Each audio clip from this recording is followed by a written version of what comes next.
राष्ट्रपती निवडणुकीचे पडघम आता चांगलेच वाजायला लागलेत। विद्यमान राष्ट्रपती रामनाथ कोविंद यांचा कार्यकाळ जुलैमध्ये संपत असल्याने आता नवीन राष्ट्रपतींची प्रस्तावित नावे देखील चर्चेत आली आहेत। या पार्श्वभूमीवर भारताचे राष्ट्रपती कसे निवडले जातात पाहूयात आजच्या लेट्स अप विषय सोपाच्या या व्हिडिओमधून।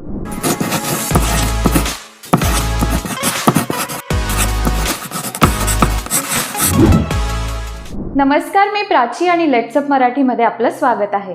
भारताच्या संविधानामध्ये राष्ट्रपतींच्या निवडणुकीविषयी आणि राष्ट्रपती या पदाविषयी तरतुदी आहेत। भारताचे राष्ट्रपती हे आमदार किंवा खासदारांच्या निवडणुकीसारखे प्रत्यक्षपणे निवडले जात नाहीत, तर ते एकल संक्रमणीय मतदान म्हणजेच सिंगल ट्रान्सफरेबल वोट आणि प्रपोर्शनल रिप्रेझेंटेशन म्हणजेच प्रमाणशीर पद्धतीने निवडले जातात। भारताच्या सर्व राज्यांमधील आमदार आणि खासदार या निवडणुकीत सहभागी होतात। भारताचे राष्ट्रपती बनण्यासाठी काही अटींची पात्रता पूर्ण करावी लागते। पहिली गोष्ट म्हणजे राष्ट्रपती पदाचा निवडणुकीचा अर्ज भरताना 50 जण प्रस्तावक आणि 50 जण अनुमोदक म्हणून असावेत।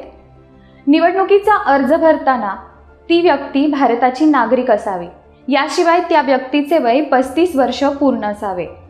लोकसभेचे सदस्य म्हणून निवडून येण्यासाठी ज्या काही अटी आहेत त्या अटींची पूर्तता या व्यक्तीने करावी।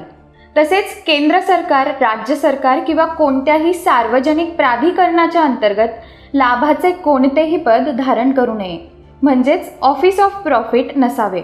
आता आपण भारताच्या राष्ट्रपतींच्या निवडणुकीत आमदार आणि खासदारांच्या मतांचे मूल्य कसे ठरवतात ते पाहूयात। एखाद्या राज्याच्या लोकसंख्येला त्यांच्या विधानसभेच्या निवडून आलेल्या एकूण आमदारांच्या संख्येने भागले असता येणाऱ्या भागाकारात 1000च्या जितक्या पटी असतील तितकी मते त्या विधानसभेच्या प्रत्येक सदस्याची असतात व लोकसंख्या 1971च्या जनगणनेनुसार धरली जाते। खासदाराच्या मताचे मूल्य ठरवताना त्या राज्यातील सर्व आमदारांच्या मतांचे एकूण मूल्य हे संसदेच्या एकूण निवडून आलेल्या खासदारांच्या संख्येने भागले जाते। सामान्यपणे संसद सदस्यांनी दिलेल्या एकूण मतांची संख्या ही राज्याच्या आमदारांनी दिलेल्या एकूण मतांच्या बरोबरीची असते। परंतु हे सगळे मताचे मूल्य ठरवताना लोकसंख्या हा अतिशय महत्त्वाचा निकष असतो, त्यामुळे मोठ्या राज्यातील मतांची किंमत ही लहान राज्यातील मतांच्या किमतीपेक्षा नक्कीच वेगळी ठरते। आता एकदा का राष्ट्रपतींची निवडणूक झाली आणि राष्ट्रपती नियुक्त झाले तर ते 5 वर्षांसाठी आपले ऑफिस धारण करतात। भारताचे राष्ट्रपती एकदा निवडून आले की त्यांना शपथ दिली जाते ती भारताच्या सरन्यायाधीशांकडून, आणि भारताचे राष्ट्रपती जर राजीनामा देऊ इच्छित असतील तर त्यांना तो राजीनामा उपराष्ट्रपतींकडे द्यावा लागतो। आपल्या कार्यकाळात राष्ट्रपतींना कधीही अटक करता येत नाही किंवा तुरुंगात टाकता येत नाही।